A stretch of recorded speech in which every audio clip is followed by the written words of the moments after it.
In a dig at Prime Minister Narendra Modi's monthly radio program, Mann Ki Baat, Congress leader Rahul Gandhi today said the country cannot fight the COVID-19 pandemic with meaningless talks once a month. To fight against coronavirus, you need the right intention, policy, determination. And not meaningless talks once a month, the Congress MP tweeted in Hindi. Mann Ki Baat is Prime Minister Modi's monthly radio address to the nation, which is broadcast on the last Sunday of every month. PM Modi addressed the 77th episode of his monthly radio program this morning, reminding listeners that today also marks the completion of 7 years of BJP government at the centre. PM Modi, during the Mann Ki Baat, reiterated the guiding philosophy of his government, Sabka Saath, Sabka Vishwas. On Friday, the Congress leader had taken a swipe at the Narendra Modi-led central government, alleging that the Prime Minister, with his poor vaccine strategy, was responsible for the second wave of COVID-19 in the country. The former Congress president had said that the COVID-19 death rate put out by the central government was inaccurate and underreported, and if the centre did not act immediately, it will be left grappling with several successive waves of the pandemic, as the virus goes on mutating. The Wayanad MP had also claimed that India has no vaccination strategy.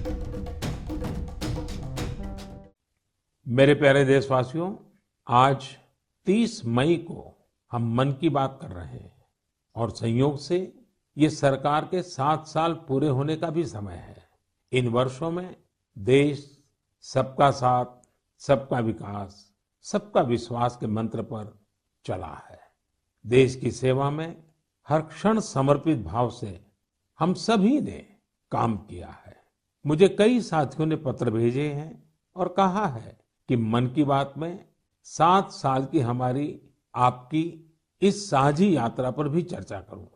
साथियों, इन 7 वर्षों में जो कुछ भी उपलब्धि रही है वो देश की रही है, देशवासियों की रही है। कितने ही राष्ट्रीय गौरव के क्षण हमने इन वर्षों में साथ मिलकर अनुभव किए हैं। जब हम ये देखते हैं कि अब भारत दूसरे देशों की सोच और उनके दबाव में नहीं, अपने संकल्प से चलता है, तो हम सबको गर्व होता है।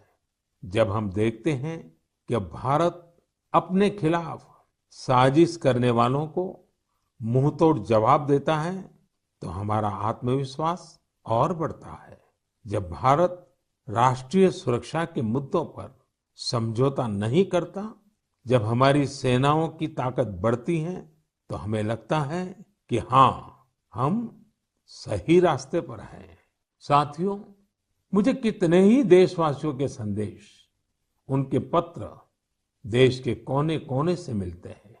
कितने ही लोग देश को धन्यवाद देते हैं कि 70 साल बाद उनके गांव में पहली बार बिजली पहुंची है। उनके बेटे बेटियां उजाले में, पंखे में बैठ करके पढ़ रहे हैं। कितने ही लोग कहते हैं कि हमारा भी गांव अब पक्की सड़क से शहर से जुड़ गया है। मुझे याद है, एक आदिवासी इलाके से कुछ साथियों ने मुझे संदेश भेजा था कि सड़क बनने के बाद पहली बार उन्हें ऐसा लगा कि वो भी बाकी दुनिया से जुड़ गए हैं।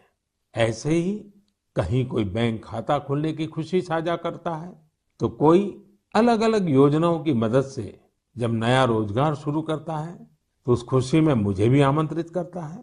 प्रधानमंत्री आवास योजना के तहत घर मिलने के बाद गृह प्रवेश के आयोजन में कितने ही निमंत्रण मुझे हमारे देशवासियों की ओर से लगातार मिलते रहते हैं।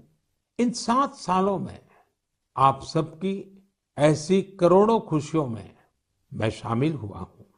अभी कुछ दिन पहले ही मुझे गांव से एक परिवार ने जल जीवन मिशन के तहत घर में लगे पानी के नल की एक फोटो भेजी।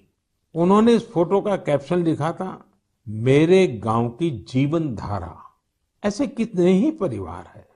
आजादी के बाद 7 दशकों में हमारे देश के केवल 3.5 करोड़ ग्रामीण घरों में ही पानी के कनेक्शन थे, लेकिन पिछले 21 महीनों में ही 4.5 करोड़ घरों को साफ पानी के कनेक्शन दिए गए हैं। इनमें से 15 महीने तो कोरोना काल के ही थे। इसी तरह का एक नया विश्वास देश में आयुष्मान योजना से भी आया है। जब कोई गरीब मुफ्त इलाज से स्वस्थ होकर घर आता है, तो उसे लगता है कि उसे नया जीवन मिला है। उसे भरोसा होता है कि देश उसके साथ है।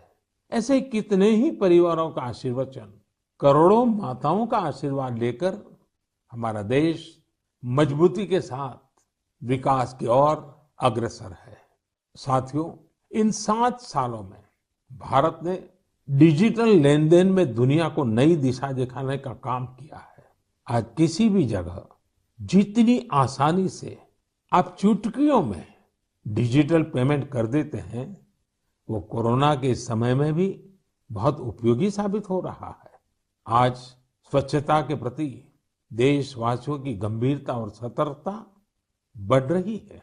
हम रिकॉर्ड सैटेलाइट भी प्रक्षेपित कर रहे हैं और रिकॉर्ड सड़कें भी बना रहे हैं। इन 7 वर्षों में ही देश के अनेकों पुराने विवाद भी पूरी शांति और सौहार्द से सुलझाए गए हैं। पूर्वोत्तर से लेकर कश्मीर तक शांति और विकास का एक नया भरोसा जगा है।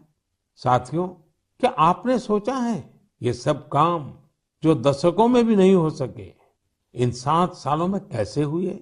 ये सब इसलिए संभव हुआ क्योंकि इन 7 सालों में हमने सरकार और जनता से ज्यादा एक देश के रूप में काम किया, एक टीम के रूप में काम किया, टीम इंडिया के रूप में काम किया। हर नागरिक ने देश को आगे बढ़ाने में एकाध कदम आगे बढ़ाने का प्रयास किया है। हाँ, जहां सफलताएं होती हैं, वहां परीक्षाएं भी होती हैं। इन 7 सालों में हमने साथ मिलकर ही कई कठिन परीक्षाएं भी दी है और हर बार हम सभी मजबूत होकर निकले हैं। कोरोना महामारी के रूप में इतनी बड़ी परीक्षा तो लगातार चल रही है। ये तो एक ऐसा संकट है जिसने पूरी दुनिया को परेशान किया है। कितने ही लोगों ने अपनों को खोया है। बड़े बड़े देश भी इसकी तबाही से बच नहीं सके हैं। इस वैश्विक महामारी के बीच भारत सेवा और सहयोग के संकल्प के साथ आगे बढ़ रहा है। हमने पहली वेव में भी पूरे हौसले के साथ लड़ाई लड़ी थी। इस बार भी वायरस के खिलाफ चल रही लड़ाई में भारत विजयी होगा। 2 गज की दूरी, मास्क से जुड़े नियम हो या फिर वैक्सीन, हमें ढिलाई नहीं कर